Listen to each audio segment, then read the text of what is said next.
नमस्ते। बिहार में इस साल के अंत तक विधानसभा चुनाव होना है, लेकिन उससे पहले बिहार एनडीए में लगातार घमासान मचा हुआ है। कई तरह की कयासबाजी हो रही है। इस वीडियो में हम खासकर इस मुद्दे पर बात करेंगे कि आखिर बिहार में जब 2025 का चुनाव होगा और अगर वो चुनाव एनडीए जीतती है तो क्या एक बार फिर भाजपा नीतीश कुमार को ही सीएम पद पे आसीन करना चाहेगी। इस सवाल को लेकर और इस प्रतिक्रिया को लेकर इसलिए सवाल उपज रहा है क्योंकि बिहार प्रदेश अध्यक्ष दिलीप जायसवाल ने पिछले दिनों एक बयान दे दिया। उसके बाद जो नीतीश कुमार के बेटे हैं निशांत कुमार, वो राजनीति में आने के लिए समय देख रहे हैं। माना जा रहा है कि खरमास के बाद वो कभी भी राजनीति में एंट्री कर सकते हैं, तो उनके भी लगातार बयान आ रहे हैं। इसके अलावा तेजस्वी यादव लगातार अपने बयानों के माध्यम से यह कोशिश कर रहे हैं कि चुनाव से पहले नीतीश कुमार का बीजेपी से मोह भंग हो जाए और वो एक बार फिर तेजस्वी यादव के साथ इंडिया गठबंधन में चले जाएं। इस वीडियो में हम इन सब मुद्दों पे बात करेंगे। शुरुआत हम करते हैं इस कारण कि क्यों बिहार में नीतीश कुमार जरूरी है। हम सब जानते हैं कि पिछले अगर 20 सालों की राजनीति को अगर हम देखें बिहार में, तो नीतीश कुमार जिस करवट बदलते हैं उधर उस पार्टी की सरकार आ जाती है। जब वो 2015 में तेजस्वी यादव के साथ चुनावी मैदान में थे तो इंडिया गठबंधन या फिर महागठबंधन ने शानदार जीत दर्ज की थी, लेकिन जब वो 2020 में भाजपा के साथ आए तो फिर भाजपा और नीतीश कुमार की गठबंधन ने बहुत ही जबरदस्त जीत दर्ज की। हालांकि उस चुनाव में नीतीश कुमार की जो सीटें थी विधानसभा की वो जरूर कम हुई थी, लेकिन वो क्यों कम हुई थी उसके पीछे एक गणित था। चिराग पासवान आए, चिराग पासवान ने हर उस सीट पर अपने कैंडिडेट को खड़ा किया जहां नीतीश कुमार का कैंडिडेट खड़ा था। इस वजह से उन सीटों पर आरजेडी को बढ़त मिली। हालांकि आरजेडी की अभी क्या स्थिति है बिहार में वो आप लोकसभा चुनाव से आपको आकलन कर सकते हैं। उन्होंने सिर्फ 4 सीटों पर विजय प्राप्त की है। इसके अलावा उन्हें कुछ खास सफलता लोकसभा चुनाव में नहीं मिला है। अब आते हैं नीतीश कुमार को लेकर। महाराष्ट्र के बाद जब एकनाथ शिंदे को भाजपा ने विधानसभा चुनाव जब हुआ महाराष्ट्र का, तब उन्हें चेहरा बनाया था। उनके चेहरे पर वो चुनाव में गए और फिर बाद में जैसा कि उन्होंने कहा था कि चुनाव के बाद हम सब बैठेंगे और फिर सीएम का चेहरा तय करेंगे। चुनाव में भाजपा को प्रचंड जीत मिली। देवेंद्र फडणवीस को भाजपा ने मुख्यमंत्री बना दिया। अब इस प्रक्रिया को और इस प्लान को क्या बीजेपी बिहार में भी अपनाने वाली है?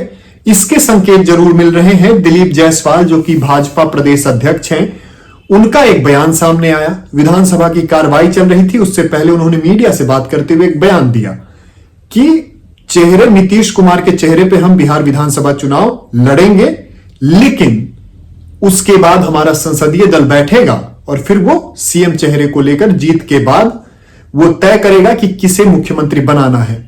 अब इस बयान के आते ही बवाल मच गया।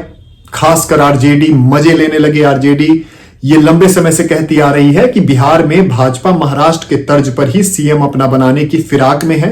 तेजस्वी यादव की हर रैली को अगर आप देखेंगे तो आपको यह वाक्य कहते वो सुनाई देंगे। उनका तो दावा यह भी है कि नीतीश कुमार को भाजपा के लोग कठपुतली की तरह चला रहे हैं। हालांकि दिलीप जायसवाल के बयान से पहले, और क्योंकि निशांत कुमार जो कि नीतीश कुमार के बेटे हैं वो राजनीति में आने वाले हैं, यह तय माना जा रहा है कि खरमास के बाद वो राजनीति में किसी भी समय एंट्री कर जाएंगे। इससे क्योंकि भाजपा परेशान भी है, लेकिन उन्होंने जो बयान दिया वो बहुत मायने रखती है। उन्होंने कहा कि नीतीश कुमार को भाजपा सीएम फेस घोषित करे, यानी चुनाव अगर जीतती है एनडीए तो जो सीएम बनेंगे वो नीतीश कुमार ही बनेंगे। अब भाजपा और जदयू के बीच ये द्वंद्व चल रहा है। निशांत कुमार जिस तरह की बयानबाजी लगातार कर रहे हैं उससे यह स्पष्ट हो गया है कि अब नीतीश कुमार के बाद जो जदयू की कमान होगी वो निशांत कुमार ही संभालेंगे। हालांकि इन सब चीजों के कयासों को और फिर महाराष्ट्र के प्लान को भाजपा बिहार में जब अप्लाई करेगी, ये बहुत पहले से शुरू हो गया था। अगर आप अमित शाह का, जो उन्होंने इंडिया टुडे को एक इंटरव्यू में कहा था, यह स्पष्ट उन्होंने कहा था कि चुनाव हम नीतीश कुमार के चेहरे पे ही लड़ेंगे, चुनावी मैदान में हम उन्हीं के चेहरे पे जाएंगे, लेकिन विधानसभा चुनाव के नतीजों के बाद हम लोग साथ बैठेंगे और उसके बाद फिर चेहरा तय किया जाएगा। हालांकि उन्होंने यह नकारा है कि नीतीश कुमार जो है उनको नहीं बनाएंगे या फिर महाराष्ट्र मॉडल ही वहां अप्लाई होगा। उससे पहले, उसके बाद जब पीएम भागलपुर में थे, किसानों को उन्होंने जब राशि वितरित की, किसान सम्मान निधि और भी कई योजनाओं का उन्होंने वहां पे उद्घाटन किया, उस समय जो कयास चले आ रहे थे उसको अगर आप देखेंगे, उन्होंने नीतीश कुमार को लाडला मुख्यमंत्री कह के संबोधित किया। यानी उन्होंने कहीं ना कहीं, जो भाजपा के नेता हैं प्रदेश स्तर के, उन्हें यह स्पष्ट कर दिया है उन्होंने कि अगर भाजपा चुनाव जीतती है, एनडीए चुनाव जीतता है, तो नीतीश कुमार ही अगले मुख्यमंत्री एनडीए की तरफ से वो होंगे। क्योंकि यहां समीकरण ऐसा बैठा है कि केंद्र में नीतीश कुमार की जरूरत है भाजपा को सरकार चलाने के लिए, और नीतीश कुमार एक ऐसे नेता हैं, एक ऐसे व्यक्ति हैं जो बिहार में किसी भी हाल में मुख्यमंत्री पद नहीं छोड़ेंगे। तो कुल मिला के जो प्रधानमंत्री के बयान से स्पष्ट नजर आता है कि कहीं ना कहीं अब जो ऊपरी लेवल पे हैं, वो इन सब जो पहलू हैं उन पे उन्होंने चर्चा कर ली है कि नीतीश कुमार के चेहरे पे चुनाव लड़ा जाएगा और फिर बाद में नीतीश कुमार को ही मुख्यमंत्री बनाया जाएगा। ऐसा हो सकता है कि नहीं, ये एक सवाल जरूर रहेगा कि महाराष्ट्र प्लान क्या एग्जीक्यूट बीजेपी बिहार में कर सकती है।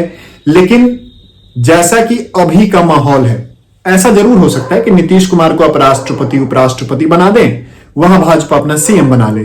क्योंकि भाजपा लंबे समय से, जब उनकी सीटें अधिक भी आई, फिर भी उन्होंने नीतीश कुमार को मुख्यमंत्री बनाया। पहली बार अगर अब जब नीतीश कुमार मुख्यमंत्री बने तो उस समय भी वही स्थिति थी, बाद में जाकर भी वही स्थिति रही। तो ऐसा हो सकता है, इससे डिनाई नहीं किया जा सकता कि नीतीश कुमार को एकदम अलग थलग कर दिया जाएगा, ये बिल्कुल नामुमकिन है। और उसके बाद एक जो लगातार एक चलाया जा रहा है कि क्या भाजपा माहौल बना रही है, क्योंकि लोकसभा चुनाव में भाजपा से अधिक जदयू ने सीटें जीती। केंद्र की सरकार चलाने के लिए नीतीश कुमार की जरूरत अभी भाजपा को है, लेकिन क्या उस दोनों का फायदा उठाते हुए क्या जदयू बिहार में अधिक सीट जो विधानसभा की सीटें हैं उस पर लड़ने की मांग कर सकती है?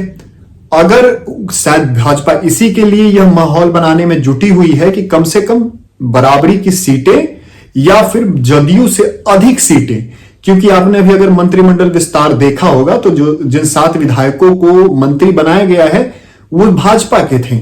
यानी 36 जो मंत्री हैं बिहार में भी, उसमें 21 भाजपा के मंत्री हैं। तो इससे आप स्पष्ट समझ सकते हैं कि क्या अभी पूरे बिहार में जो मैटर है वो चल रहा है। माना जा रहा है कि बिहार में भाजपा या तो बराबर और या फिर जदयू से अधिक सीटें, विधानसभा सीटें लड़ने की कोशिश कर सकती है, और इसीलिए शायद ये माहौल बनाया जा रहा है। क्योंकि दिलीप जायसवाल का बयान आता है और तुरंत बाद सम्राट चौधरी और अन्य भी जो बड़े भाजपा नेता हैं, यहां तक कि गिरिराज सिंह जो कि नीतीश कुमार के बड़े विरोधी रहे हैं, नीतिगत और जो आइडियोलॉजिकल बेस्ड विरोधी है वो गिरिराज सिंह रहे हैं, लेकिन गिरिराज सिंह ने भी यह माना कि बिहार में नीतीश कुमार के नाम पे ही चुनाव लड़ा जाएगा और नीतीश कुमार ही अगले मुख्यमंत्री होंगे। इस पूरे प्रकरण में सबसे मजा तेजस्वी यादव को आ रहा है। तेजस्वी यादव लगातार कोशिश कर रहे हैं कि किसी भी तरह नीतीश कुमार महागठबंधन के पाले में आ जाए। अब ऐसा क्यों? क्योंकि तेजस्वी यादव को पता है कि वो किसी भी स्थिति में अपने दम पे बिहार में सरकार नहीं बना सकते, क्योंकि बिहार में जो उनकी स्थिति है, उनके पिता को लेकर जो एक छवि बनी हुई है राजद की, और खासकर राजद के समर्थकों की जो गुंडागर्दी है, चाहे वो सोशल मीडिया पर हो या फिर ग्राउंड पे हो, अगर तेजस्वी यादव चुनाव जीत गए गलती से, तो बिहार में जंगल राज नहीं आएगा, लेकिन उनके जो समर्थक हैं उनका वो जो आक्रामक रवैया है वो जरूर देखने को मिलेगा। और यही कारण है कि तेजस्वी यादव लगातार अपने रैलियों में कह रहे हैं अपने समर्थकों से कि आप जो मुरैठा बांध के आते हैं वो मत बांधा कीजिए। और इसीलिए आपको याद होगा कि आरजेडी ने भी सपा के तर्ज पे टोपी पहनाना शुरू किया कि हरा कलर का टोपी पहनिए, मुरैठा नहीं बांधिए, क्योंकि बिहार की जो स्थिति है और बिहार में जो राजद के समर्थकों की बंदी होती है, बिहार बंदी, या फिर उनके कोई रैली है, उस समय एक आम व्यक्ति कितना परेशान होता है और एक आम व्यक्ति के अंदर कितना डर रहता है, वो बिहार ने देखा है पिछले 15-30 सालों में। जो 30 साल पहले हुए, 30 साल का जिन्होंने लालू यादव का कालखंड देखा है, वो तो चाह के भी उस बटन पे अपनी उंगली नहीं दबा सकते। और जो अब हैं, जो हमारे जैसे युवक हैं, जो लगातार इधर देख रहे हैं कि राजद की बंदी को उन्होंने देखा, राजद के रैलियों को देखा, और उस समय जो बवाल होता है, जो उनका राजद का एक बेस है कि दबंगई, यानी उनको ना इस देश में, इस बिहार के शिक्षा से मतलब है, ना स्वास्थ्य से मतलब है, न नौकरी से मतलब है, उन्हें जातीय विद्वेष।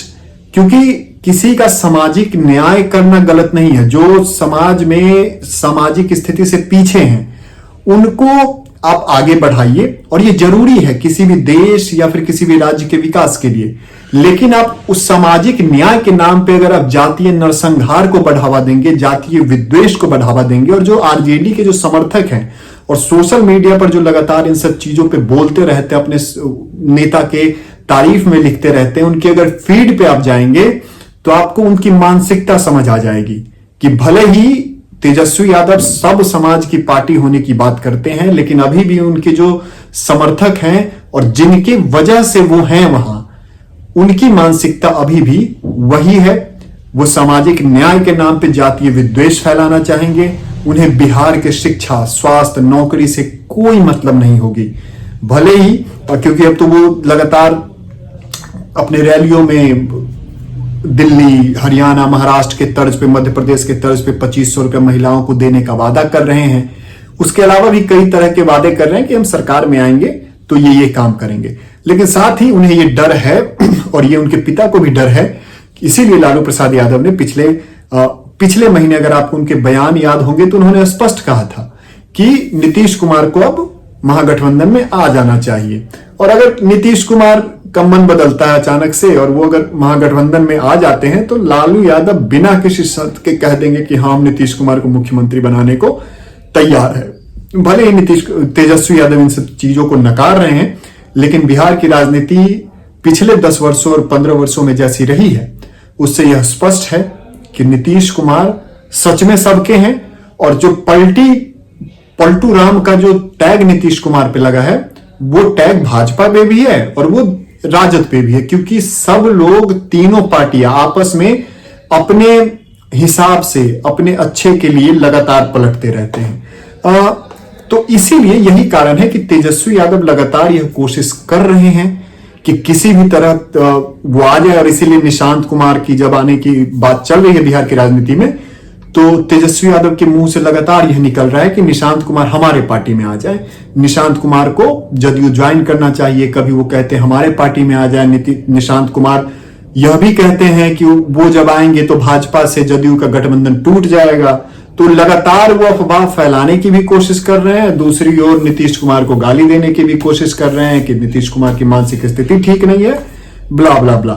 तो कुल मिला के जो पूरी तस्वीर है वो यही है कि नीतीश कुमार को सीएम पद से हटाना इतना आसान बात नहीं है। हां, अगर बिहार में महाराष्ट्र के तर्ज पे भाजपा की प्रचंड बहुमत आती है, अच्छी खासी सीटें जीतती है भाजपा, तब जाके ये कहीं ना कहीं सफल होगा। लेकिन उसके बाद भी रंगा केंद्र को लेकर लग सकता है। दूसरा जो पहलू ये है कि नीतीश कुमार केंद्र में चले जाएं, उन्हें राष्ट्रपति उपराष्ट्रपति बना दिया जाए, क्योंकि इस बार भाजपा के पास मेजोरिटी भी नहीं है संसद में, तो हो सकता है कि राष्ट्रपति उन्हें बनाया जा सके। लेकिन अंततः वही बात है कि नीतीश कुमार पे भरोसा कितना और क्यों करें, यह भी एक बहुत बड़ा सवाल है। बाकी इस वीडियो में इतना ही। बिहार इलेक्शन से रिलेटेड वीडियो हम लगातार आपके लिए लाते रहेंगे। आपके कुछ सुझाव हैं तो हमें जरूर दीजिएगा। अगर आपको यह वीडियो अच्छा लगा हो तो लाइक जरूर कीजिएगा। और अगर आप अपने दोस्तों तक इस वीडियो को शेयर करना चाहते हैं तो जरूर कीजिए। धन्यवाद।